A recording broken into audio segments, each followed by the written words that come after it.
Alhamdulillahilladzi hadana li hadza wa ma kunna linahtadiya laula an hadana Allah. Asyhadu an la ilaha illallah wahdahu la syarika lah wa asyhadu anna Muhammadan abduhu wa rasuluhu alladzi la rasula wa la nabiyya ba'dah. Allahumma shalli wa sallim wa barik ala nabiyyina Muhammadin wa ala alihi wa ashabihi ajma'in wa tabi'in wa tabi'it tabi'in wa man tabi'ahum bi ihsanin ila yaumiddin. Qala Allah ta'ala a'udzu billahi minasy syaithanir rajim. Ya ayyuhalladzina amanu taqullaha wa kunu ma'as shadiqin. Wa qala Rasulullah sallallahu alaihi wasallam, Ra'sul umuri al-islamu wa amuduhu as-salatu wa dhirwatu sanamihi al-jihadu fi sabilillah. Ikhwati wa akhwati fillah rahimani rahimakumullah. Alhamdulillah, kita memuji pada Allah Ta'ala dengan segala nikmatnya, terutama nikmat hidayah, iman dan Islam. Dan marilah kita syukuri nikmat ini dengan senantiasa memupuk diri di dalam rangka ketaatan kepada Allah Ta'ala. Dan salah satu amalan terbesar untuk menjaga keimanan seseorang di akhir zaman. Karena kita yakin kita semua sekarang menginjak di masa-masa yang sangat berat bagi orang yang beriman, yaitu di mana fitnah merajalela. Satu hal kunci daripada seorang ini bisa beriman dengan sebenar-benar iman dan mempertahankan imannya, yaitu dengan apa? Dengan larut, dengan terjun, dengan menghamburkan diri di dalam perjuangan iman dan Islam. Jadi ini langkah terbesar seseorang untuk bagaimana dia teguh di dalam Islam, itu adalah dia larut di dalam perjuangan Islam. Karena dulu Rasulullah SAW dan para sahabat ridwanullah alaihim ajma'in, kenapa mereka begitu hebat di dalam berislam sehingga dipuji oleh Allah Ta'ala dan Rasulnya sebagai generasi yang terbaik? Salah satu sifat yang menonjol itu adalah mereka itu mengaplikasikan imannya di dalam perjuangan. Jadi tidak ada kok sahabat itu habis taklim tongkrongan di rumah, pokoknya enak, tidak ada. Jadi bagaimana setelah mengalami tarbiyah dengan Rasulullah SAW, mereka langsung ketika di lingkungan, mereka langsung memperjuangkan iman dan Islamnya, sehingga diberikan kekuatan oleh Allah Ta'ala. Ini yang sekarang banyak hilang di tengah kita. Jadi hidayah ini hidayah yang cuma nempel. Orang Jawa cuma gradul-gradul toh, nggak sampai mengikat, cuma nyantel gitu sedikit. Jadi tertiup angin sedikit tumbang. Karena apa? Cara beriman kita ini berbeda dengan imannya para sahabat. Itu tadi, bagaimana cara beriman yang baik, terjunkan diri kalian, diri kita semua di dalam perjuangan, Allah akan berikan keteguhan. Sebagaimana yang Allah firmankan dalam surat Muhammad, ya ayyuhalladzina amanu in tansurullaha yansurkum wa yutsabbit aqdamakum. Hai orang-orang yang beriman, jika kalian tolong agamanya Allah, niscaya Allah akan tolong kalian dan Allah akan teguhkan kalian.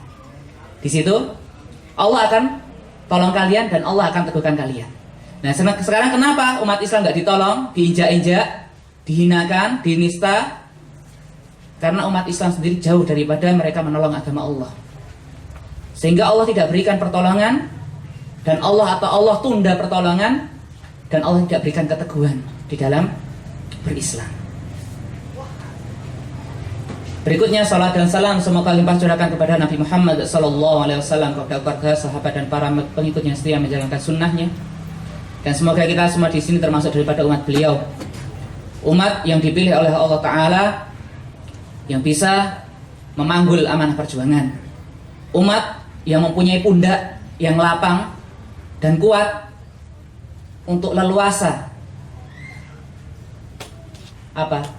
di dalam memikul beban amanah perjuangan.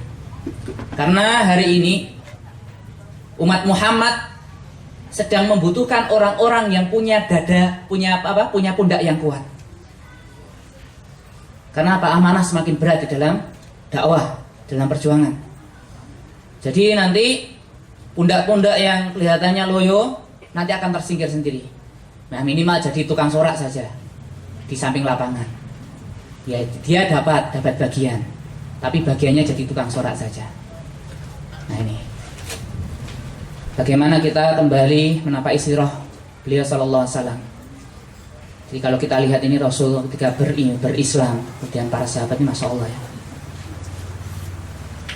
Sekarang kita kenal dengan istilah bagi orang-orang yang sudah ngaji agak lama gitu kan, bagaimana Islam ini keadaannya Islam. Oh, Islam semakin terasing, Islam semakin berat, di mana-mana dipinggirkan, di mana-mana dicela, di mana-mana diisolir dan seterusnya. Hatta kita nggak usah berbicara jauh-jauh dulu ke Suriah. Hatta mungkin di sini mungkin sebagian lingkungan kita kurang mendukung dalam kita berislam. Ya paling kita kena cap saja, nggak sampai banyak-banyak lah. Dicap radikal, garis keras, terongis, gitu-gitu palingan. Ya itu saja mentoknya di situ. Nggak sampai lah, sampai kita ditaboi itu nggak sampai. Ini berat memang. Kita baru seperti ini berat, belum diberikan amanah yang lebih-lebih. Saya sudah pernah duduk di sini dengan berbicara dengan hal yang sama, yaitu Suriah. Padahal pernah ada pembicaraan. Kalau kemarin saya bicara Suriah, nanti kalau memang ada kesempatan saya ngomong lagi, saya akan berbicara hal lain, bukan Suriah, yang dekat-dekat saja. Itu bagaimana dakwah di sekeliling kita. Dan saya juga ini barusan pulang dari Sulawesi. Saya seminggu di sana. Jadi saya dengan teman-teman mendengar, saya sedikit ya, biar tahu keadaan kita di Indonesia juga. Karena Suriah nanti cuma pengulangan penambahan sedikit saja. Saya ke Sulawesi kemarin karena mendapatkan cerita dari teman-teman. Ada teman bercerita di Facebook. Ada beberapa ikhwah, mereka ini terjun ke belantara dakwah Sulawesi, masih muda-muda. Jadi mereka jalan kaki untuk menghadang misionaris. Mereka jalan kaki sampai berjam-jam, misionaris naik helikopter. Waktu itu, bagaimana ini? Cobalah antum ke sana. Waktu itu saya yang ditunjuk karena teman-teman, karena tim kita waktu itu dibagi, 2 tim kita tembus langsung ke Rohingya waktu itu. Setelah 2 minggu di sana, 1 minggu mencari jalan, akhirnya alhamdulillah dengan izin Allah, termasuk yang pertama bisa menembus Rohingya kemarin tim kita. Jadi tiba-tiba aja nggak ada omongan, nggak ada tiba-tiba mukanya nongkrong di Rohingya sana. Nah, itu kerjanya kita ya gitu, nekat, senyap, tiba-tiba nongol gitu aja. Terus saya dapat amanah ke Sulawesi. Betul, saya datang ke sana di kota Luwu Banggai. Tujuannya ke Morowali, ke Sulawesi Tengah waktu itu. Kemarin saya ke sana naik pesawat, dijemput oleh teman. Bagaimana? Ya nanti dinikmati saja, betul. Ini sebenarnya masih banyak file-filenya melewati hutan. Saya diajak naik motor sampai sekitar 6 jam. Waduh, naik motor itu KLX itu kan joknya cuma kecil tuh. Waduh, ini pantat udah kayak ngelupas ini. Udah kayak kompor sih, udah terbakar. Terus sebentar, bagaimana? Udah lumayan jalannya, udah lumayan itu melewati perkebunan sawit, melewati hutan-hutan gitu. Belum Ustaz, belum ini Cak, masih ada lagi. Belum ini, akhirnya naik lagi. Motor kehujanan, jalannya ekstrim, naik turun gunung. Alhamdulillah, berhenti sebentar. Belum ini masih pos 1, masih aman. Padahal udah kebanjiran, nggak bisa lewat itu. Besoknya kita jalan kaki, karena nggak bisa naik motor, kita jalan kaki. Dan ternyata betul, jalan kaki saya dari jam 7 pagi sampai maghrib jalan kaki. 10 jam. Sudah saya separuh perjalanan, sudah hampir pingsan saya, karena betul-betul medannya Masya Allah berat. Tapi akhirnya saya ngelus dadanya gini, mawas diri. Ya, Masya Allah, PR kita itu banyak. Ketika kita naik sampai berpayah, udah terengah-engah, sudah nyeret kaki itu, helikopter datang, bung. Dan punya siapa? Punya misionaris. Mereka bergerak dengan helikopter. Teman-teman jalan kaki. Saya benar, Masya Allah, nangis. Jadi teman-teman kita di sana. Terus kita ketemu dengan orang-orang suku di rumah-rumah gubuk mereka, udah makan ketela rebus, makan di rumah panggung, makan sama babi. Bawanya babi, anjing di mana-mana. Ya, namanya kita kan nggak bisa kita katakan wah haram ini neraka, kan nggak bisa. Ya kita ikut aja makan. Mikir juga ini piringnya ini jangan-jangan bekasnya Pak buat minum babi atau apa. Sudah kita kuat-kuatkan, anggap saja tidak ada apa-apa gitu. Dan sambutan baik. Kemarin ada yang berislam di hadapan saya, Masya Allah. Jalan kakinya lumayannya itu 10. Dan itu masih separuh, belum desa yang lain. Saya mengatakan saya di sini saja, saya nggak lanjut, nggak kuat saya. 10 jam kakinya mau copot. Kakinya priayi disuruh jalan kaki saya. Dan itu Masya Allah, misionaris. PR kita banyak teman-teman, PR kita banyak. Nah, maksudnya apa? Saya mawasnya gini. Aduh, kalau di Jawa, di sini orang dakwah ngajari alifat KA, diajari sholat dari wudhu dan seterusnya. Di Jawa berantem dah, dainya, ustadznya, kiainya rebutan masa. Mending mereka itu jalan ke tempat-tempat yang memang butuhkan dakwah, nggak usah berantem lah. Padahal PR banyak ini. Harakat Tansiriyah, gerakan kristenisasi kan luar biasa. Di sana Masya Allah. Sampai merinding saya. Jadi mereka nanti akan mengambil dari pinggir, menyerang dari pinggir itu mereka. Dan itu anak-anaknya orang-orang suku diambili, bawa ke seminari, sekolahkan, pulang jadi pendeta. Kemarin hampir saja mencetak rekor, cuma enggak jadi. Habis pulang kaki bengkak, udah pingsan saja. Ustaz mau pijat? Boleh. Yang mijet pendeta. Nah itu panggilkan, nanti tak fotonya dipijit sama pendeta. Gitu. Jadi Masya Allah, di desa itu yang saya listrik itu cuma sebentar, cuma apa? Karena mereka pakai diesel. Lagu-lagu Kristen itu udah kayak orang hajatan. Tuh, itu sebagian perjalanan kecil dari kemarin. Dan sedikit, belum bercerita yang lain-lain ini. Atau mau yang dekat sini, Wonosobo ini. Wonosobo ya. Ada sedikit tuh. Ada 15 kampung Ahmadiyah di situ. Dulu saya bina 6 bulan, terus saya pergi tidak ada yang gantikan. Mungkin ada teman-teman kalau dari teras dakwah belum sempat keluar Jawa, mau berkutat di Jawa, monggo. Ada banyak lahan-lahan yang harus kita garap. Nggak perlu jadi pinter kalau ke sana, cukup bisa baca sampai Iqra 6, bolehlah sudah jadi dai. Jadi dai nggak perlu pinter, tapi yang perlu itu apa? Yang disampaikan benar saja. Asal benar, nggak apa-apa walaupun nggak pinter. Paham ya? Nah itu maksudnya balikani walau ayat. Satu ayat disampaikan, dai itu satu ayat, yang penting benar. Kalau nggak benar nggak usah disampaikan. Ini sedikit kilas balik tentang keadaan kondisi dakwah kita di Indonesia.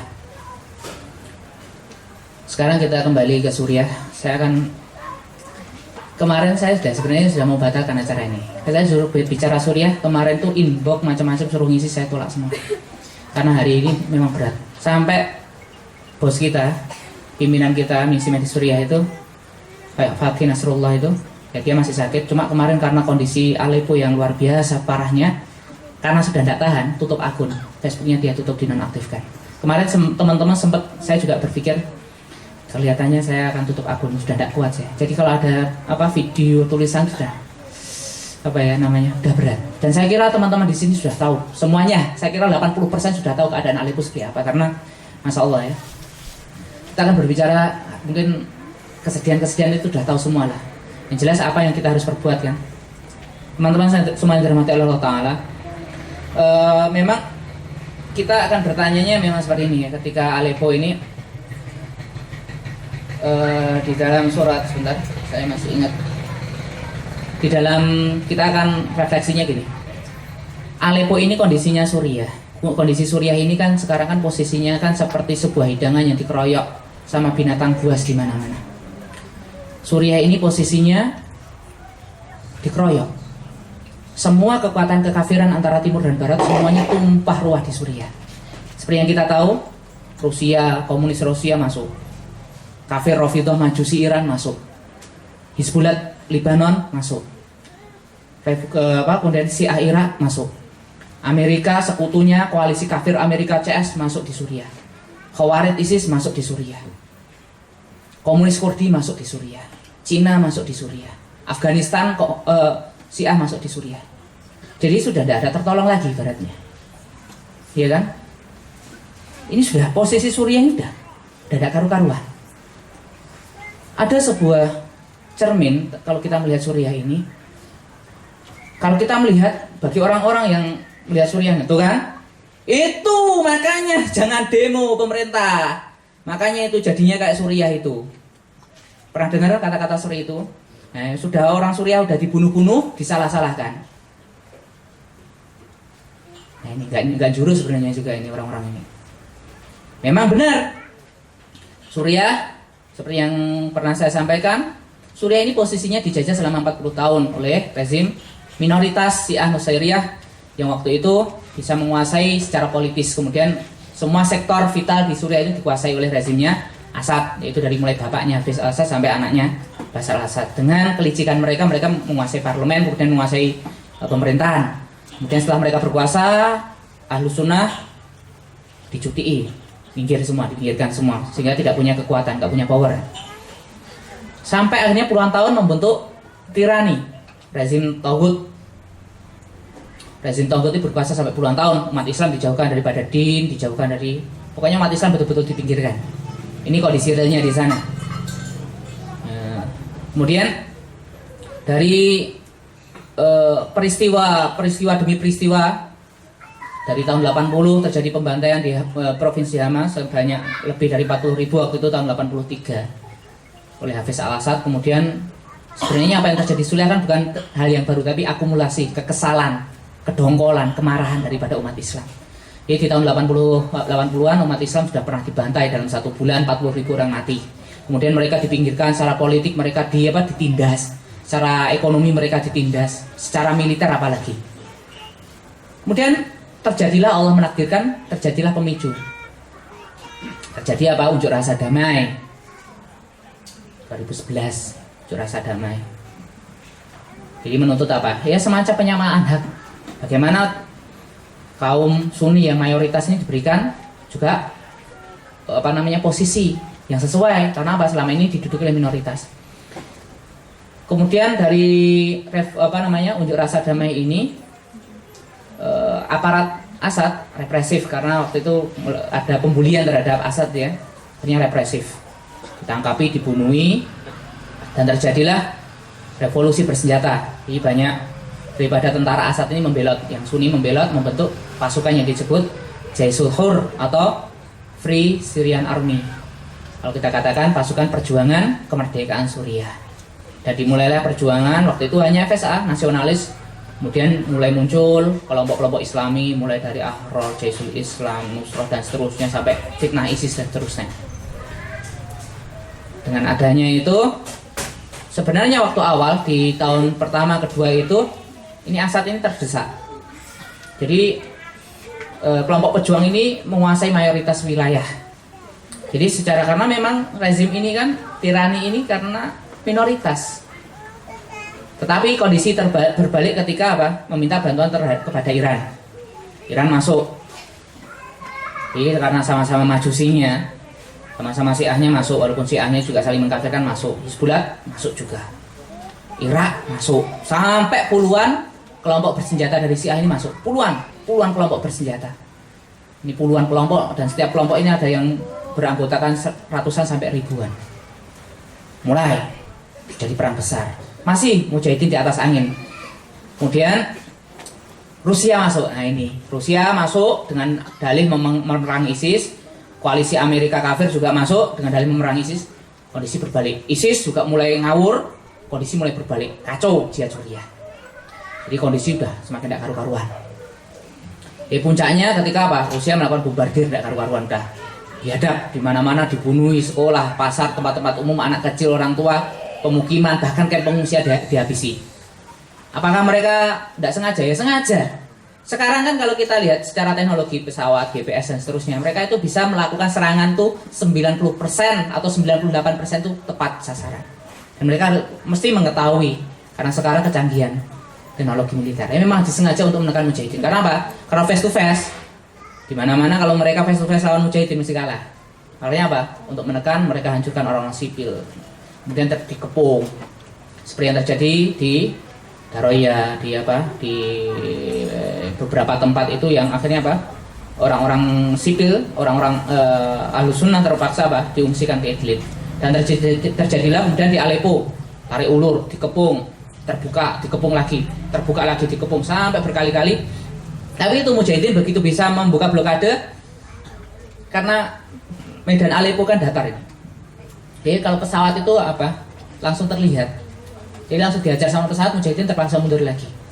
Itulah yang terjadi. Sehingga kemudian belum lagi ada beberapa fitnah antara kelompok, ya namanya itu ada fitnah, jadi perselisihan. Akhirnya kondisi semakin kacau. Terjadi kesepakatan penduduk Aleppo yang terkepung harus meninggalkan Aleppo seperti yang kita lihat. Mereka terpaksa meninggalkan Aleppo. Dan itu bukan kasus yang pertama. Beberapa kali sudah terjadi sebelumnya pengusiran orang-orang Suriah ini. Mereka menuju ke kota Idlib yang sudah dibebaskan. Kondisinya berat. Nah, kondisi Suriah yang saat ini seperti itu, sedemikian rupa buruknya. Kalau bagi orang-orang yang melihat, bagi orang-orang yang imannya tipis, yang nggak ngerti tentang nubuah-nubuah Rasulullah tentang Suriah, mesti mereka tuh kan, Suriah mengajari kita bahwasanya memberontak kepada pemerintah mengakibatkan orang mati dan seterusnya dan seterusnya. Suriah mengajarkan kita bahwasanya revolusi adalah menyebabkan orang-orang mati dan seterusnya. Itu kalau katanya teman kita. Kalau katanya saya, Suriah itu mengajari kita bahwasanya untuk memerdekakan akidah itu memerlukan pengorbanan yang besar. Jadi bukan menyesali tentang apa yang terjadi di Suriah. Suriah itu karena apa? Dijamin kebaikannya oleh Allah dan Rasulnya. Dalam hadis qudsi, Rasul bersabda, "Takafalallahu li bisyami wa ahli." Allah telah menjamin untuk kebaikan negeri Syam dan penduduknya. Dijamin ini kebaikannya. Dan apa yang terjadi di Suriah itu? Al-khairu fi makhtarahullah. Yang terbaik apa yang dipilih oleh Allah Ta'ala. Itu yang terbaik apa yang dipilihkan oleh Allah Ta'ala. Terus bagaimana kita menyikapi kondisi yang sedemikian berat, dikepung dari sekutu setan dari timur dan barat? Sebentar, saya lihat di surat Al-Ahzab. Ketika kita masih ingat di perang Khandaq atau perang Ahzab ini, waktu itu umat Islam dikepung oleh pasukan sekutu dari Yahudi, dari Quraisy, dari sekutu-sekutu mereka melakukan pengepungan. Sampai waktu itu timbul ide dari Salman Al-Farisi untuk melakukan perang Khandaq atau menggali parit waktu itu. Di tengah sedemikian rupa ada beberapa oknum-oknum munafik ini menghembus-hembuskan keraguan-raguan. Tuh kan dikasih tahu. Di dalam surat Al-Ahzab ayat 22, A'udzubillahi minasyaitonir rajim. Walamma ra'al mu'minuna al-ahzaba qalu hadza ma wa'adana Allah wa rasuluhu wa sadaqallahu wa rasuluhu wa ma zadahum illa imanan wa taslima. Walamma ra'al mu'minun, dan ketika orang-orang beriman ini melihat Al-Ahzab, pasukan sekutu atau pasukan Ahzab, qalu mereka mengatakan hadza, inilah ma wa'adana Allah wa rasuluh, inilah yang telah dijanjikan oleh Allah dan Rasulnya. Wa sadaqallahu wa rasuluh, dan maha benar Allah lagi, dan benarlah Allah dan Rasulnya. Wa ma zadahum illa imanan wa taslima, dan tidaklah menambah itu semua kecuali keimanan dan ketundukan atau kepasrahan. Ketika kondisi genting seperti itu, para sahabat gak saling menyalahkan. Tuh kan dikasih tahu, ini Nabi ini kalau dikasih tahu kok ngengkel. Kamu juga loh. Harusnya kemarin gak ada sahabat mengatakan harusnya begini. Udah. Ketika sudah posisi terkepung, mereka ini yang dijanjikan oleh Allah dan Rasulnya. Inilah yang dijanjikan oleh Allah. Maka sama, negeri Syam itu adalah negeri yang dijanjikan oleh Allah dan Rasulnya. Ketika terjadi proses pengepungan dari pasukan sekutu kafir dari timur dan barat, maka kita sama yang dikatakan oleh sahabat. Hadza ma wa'adana Allah wa rasuluh. Inilah yang dijanjikan oleh Allah dan Rasulnya. Karena ini belum seberapa. Karena apa? Cuma pembuka saja. Karena Rasulullah SAW bersabda dalam hadisnya, "Hudinah takunu bainakum wa baina bani asfar, yasiruna ilaikum bisamanina rayah, wa tahta kulli rayatin isna asyara alfa." Kemudian nanti akan terjadi proses perdamaian atau gencatan senjata atau rekonsiliasi antara kalian dengan Bani Asfar, dengan orang-orang Rum, orang-orang Romawi. Karena apa? Nanti umat Islam akan diserang sebuah pasukan yang umat Islam akan keteteran, tidak bisa menang. Umat Islam ini akan kalah. Hingga akhirnya meminta bantuan orang-orang Rum. Jadi mereka nanti orang Islam dengan orang-orang Romawi, orang-orang Nasrani, Bani Asfar, orang-orang pirang ini, mereka akan menghadapi musuh bersama. Kemudian menang, kemudian terjadilah proses gencatan senjata. Ternyata orang-orang Rum ini melakukan pengkhianatan. Jadi menusuk dari belakang, menyerang umat Islam. Setelah itu terjadi perang besar, wa yasiruna ilaikum bisamanina rayah, dan mereka akan datang kepada kalian dengan membawa 80 bendera. Samanina rayah dengan membawa 80 panji. Dan setiap panji atau setiap bendera mereka akan membawa 12.000 pasukan. Jadi nanti umat Islam akan dikepung oleh 960.000 pasukan dari seluruh penjuru negeri.